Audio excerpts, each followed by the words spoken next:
ఈ రోజు నిన్నటి జరిగినటువంటి తుఫాన్లో కావలి ప్రాంతంలో విస్తారంగా వర్షాలు కురవటం, ఎప్పుడు లేనంతగా 22 సెంటీమీటర్ల వర్షాన్ని ఈరోజు కావలిలో నమోదైంది.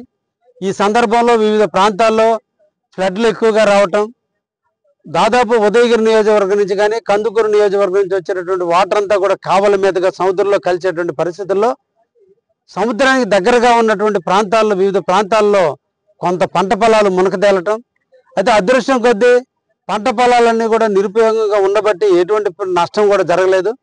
అయితే ఈ రోజున రుద్రకోట పంచాయతీ కావచ్చు, ఇతర కొన్ని పంచాయతీల్లో నారుమళ్ళు ఇప్పుడిప్పుడే వేస్తున్నారు. ఆ విత్తనాలన్నీ కూడా ఈ రోజున పంట పొలాల్లో మునిగిపోవడం జరిగిందని రైతాంగం కూడా తెలియజేస్తున్నారు.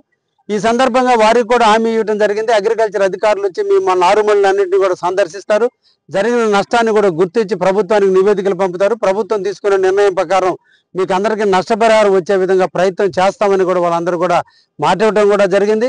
అయితే అదృష్టం కొద్దీ కావలి నియోజకవర్గంలో ఎటువంటి ప్రాణ నష్టం కానీ ఎటువంటి ఆస్తి నష్టాలు జరగకుండా ఎటువంటి చెరువులు తెగిపోకుండా రైతాంగానికి రేపు పంటలు వేసుకునే దానికి ధైర్యాన్ని ఇచ్చినట్టుగా ఈరోజు ప్రతి చెరువు కూడా నిండి ఈరోజు నిండు కొండల్లాగా ఉండి ఈరోజు రైతులందరికీ ఆనందాన్ని ఇచ్చినటువంటి తుఫాను నిజంగా మా కావలి రైతాంగానికి ఒక ఆనందమైనటువంటి పరిస్థితి. అదేవిధంగా ఈ రోజున రోడ్లు కానీ లేదంటే చెరువులు కానీ ఎక్కడైనా చిన్న చిన్న డ్యామేజ్లు అంటూ జరిగితే వాటన్నిటిని కూడా FDR కింద నిధులు మంజూరు చేపించి వాటన్నిటి కూడా నివేదికలు తయారు చేయమని చెప్పి ఆ సంబంధిత అధికారులు అందరికీ కూడా తెలియజేయడం జరిగింది. R&B పరంగా కావచ్చు, పంచాయతీరాజ్ పరంగా కావచ్చు, లేదంటే ఇరిగేషన్ పరంగా కావచ్చు, మున్సిపాలిటీల్లో కూడా చాలా ప్రాంతాల్లో చిన్న చిన్న గళ్ళు పట్టడం జరిగింది. ఆ గళ్ళ నుండి సత్వరమే పూర్చి ప్రజలకి రవాణా సౌకర్యాలకు ఎటువంటి ఆటుపోటులు లేకుండా ఎటువంటి ఇబ్బందికర పరిస్థితులు లేకుండా ఈరోజు ఇమీడియట్లీ ఈ వర్షాలు తగ్గిన వెంటనే నీళ్లు తగ్గిన వెంటనే ఇమీడియట్లీ కూడా వాటన్నిటి మీద చర్యలు తీసుకుంటామని కూడా ప్రజానికానికి హామీలు ఇస్తున్నాం. అదేవిధంగా కరెంటు పరంగా ఎక్కడ కూడా ఒక చిన్న ఇబ్బంది రాకుండా అన్ని ప్రాంతాలకి కరెంట్ ఇవ్వడం జరిగింది. డ్రింకింగ్ వాటర్లో కూడా మేము అందరూ కూడా అధికారులందరూ కూడా ఈరోజు కాషన్స్ తెలియజేసాం. ఎక్కడ కూడా డ్రింకింగ్ వాటర్ కంటామినేట్ జరగకుండా చూడమని, ఎక్కడైనా కంటామినేషన్ ఉంటే ఇమీడియట్లీ కూడా వాటర్ ట్యాంకులు సిద్ధంగా చేసుకోండి అని, వాటర్ ట్యాంకుల ద్వారా ఆ గ్రామాలకి మంచినీళ్ళ సదుపాయాలు కల్పించండి అని చెప్పి ఎక్కడ కూడా వాటర్ కంటామినేట్ లేకుండా చూడండి అని, వాటర్లో కూడా ఏమైనా ప్రాబ్లమ్స్ ఉన్నాయని చెప్పి ఎప్పటికప్పుడు మెడికల్ టెస్ట్ కూడా చేయమని కూడా చెప్పడం కూడా జరిగింది. అదేవిధంగా గ్రామానికి సంబంధించినటువంటి శానిటేషన్ సిబ్బంది కావచ్చు, లేదంటే మున్సిపాలిటీలో శానిటేషన్ అధికారులు కావచ్చు, అందరూ కూడా అప్రమత్తం ఈరోజు పనిచేస్తున్నారు. ఎక్కడ చిన్న ఇబ్బందికరమైన జరగకుండా కూడా చూస్తున్నారు.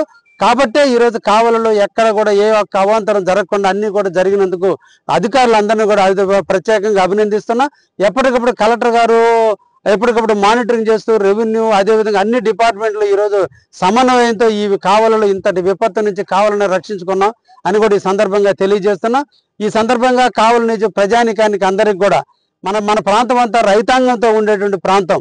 మన అందరికీ కూడా ఈరోజు ఒకటి సోమశాల డ్యాంలో నిండా నీళ్లు ఉన్నాయి, మన చెరువులన్నీ నిండున్నాయి. కాబట్టి అందరూ కూడా మీరు వ్యవసాయ పనులన్నింటినీ కూడా ఈ వర్షాలు తగ్గిన తర్వాత మీరు అందరూ కూడా ప్రారంభించుకోండి అని చెప్పి, అదేవిధంగా ఈ లోపల మీకు ఏదైనా అవాంతరాలు ఏదైనా సమస్యలు ఉన్నట్లయితే వాటన్నిటిని కూడా ప్రభుత్వం దృష్టికి తీసుకుపోయే విధంగా నా దృష్టికి కానీ లేదా సంబంధిత అధికారుల దృష్టికి తీసుకుపోండి అని చెప్పి సందర్భంగా ప్రజానికానికి కూడా తెలియజేస్తూ ఈ వర్షం మన కావలి పాలిట ఒక వరంగా మారిందనే విషయాన్ని కూడా తెలియజేస్తూ రైతాంగానికి ఈరోజు ఆనందాన్ని అందించినటువంటి ఈ తుఫాను మన అందరి జీవితాల్లో వెలుగును నింపుతుందని ఎప్పటికప్పుడు మానిటరింగ్ చేస్తూ ఈరోజు ఎక్కడ ఎవరైతే నిరాశరయ్యారో, ఎవరైతే ఇళ్లలో నుంచి బయటకు వచ్చి బిక్కుమంటూ శిబిరాల్లో ఉన్నారో వాళ్ళందరికీ కూడా టైం టు టైం ఆహార పదార్థాలని, నాణ్యమైన ఆహార పదార్థాలను అందించిన ప్రభుత్వానికి ప్రత్యేకంగా ధన్యవాదాలు తెలియజేస్తున్నాం.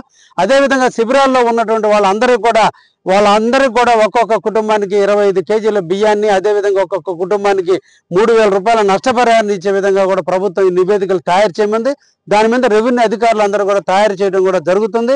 ఎక్కడికి ఏ ఒక్కరికి నష్టం కలగకుండా చూసేటువంటి బాధ్యత ఈ ప్రభుత్వం తీసుకుంది. అందుకని ఇది మంచి ప్రభుత్వాన్ని ప్రజలందరూ కూడా ఇంతటి కష్టాల్లో కూడా ప్రభుత్వాన్ని కొనియాడుతున్నందుకు వాళ్ళందరూ కూడా ధన్యవాదాలు తెలియజేస్తూ ఉన్నా.